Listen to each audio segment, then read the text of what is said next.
Hi guys, I'm back with another cryptocurrency update video and I'm looking at Trias today. So starting off on the daily time frame, of course, and so we were in our huge fallen wedge, bullish pattern, broke out of that, great. Had a really nice push up, it was looking really good, and then we had some sideways movement here, kind of like a symmetrical triangle pattern, unfortunately break to the downside there. So we've now lost this level here at $5.58, and we're actually lost both our moving averages right now as well. So right now we could either actually hold here, because if you see in the past here we've got some highs here that could be held as support, or we could be coming down to test this area at $4.56 again, just to retest it before continuation.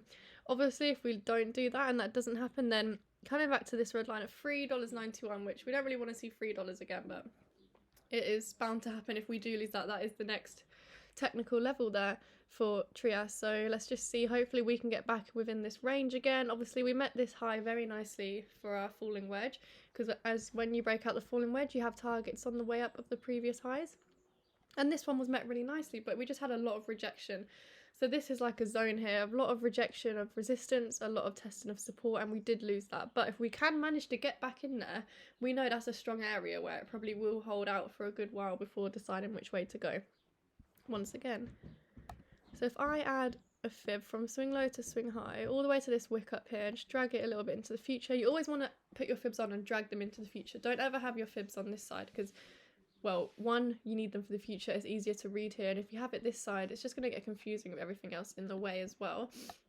Obviously if you wanted to drag it across so you can see where previous levels here, then that's fine, but always make sure your numbers are on this side. Anyway, so let's see where we are now. Okay, so we're holding up at the 382 right now, that's fine, but if we do lose that and come to the 5, then that is lining up with our previous, when I said that we could come down to these highs here, then find support, that would land us on the 5 fib level, so that's good confluence there that could happen. But if not, yeah, the 0618 will be hit. That is also okay, you know, we're testing in this box again. I could drag this box out, we could be coming to test this area as support, and the lowest we could come to be safe still is probably the 0618. If we lose that, our next target's the 1, and we're looking at $3 being hit again like this in the past.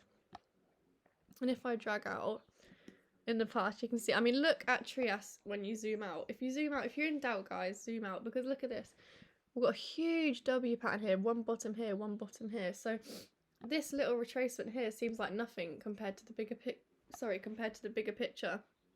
And you can just see there, even if we come down to test these areas again, we've got 1, 2, 3, 4 huge tests of that support. So I wouldn't be worried, it would just be frustrating more than anything, because, you know, it's just deleting all the progress we have made. But looking at that massive daily time frame W pattern there for Trias, it's just going to take a long time to play out. So you just got to be patient with that one, but as long as for now we're holding up the 0618, if we do fall down there, that will actually be okay. Sorry guys, I've got hiccups or something. So let's take a look at the 4 hour now, just a little bit closer. Zooming in there.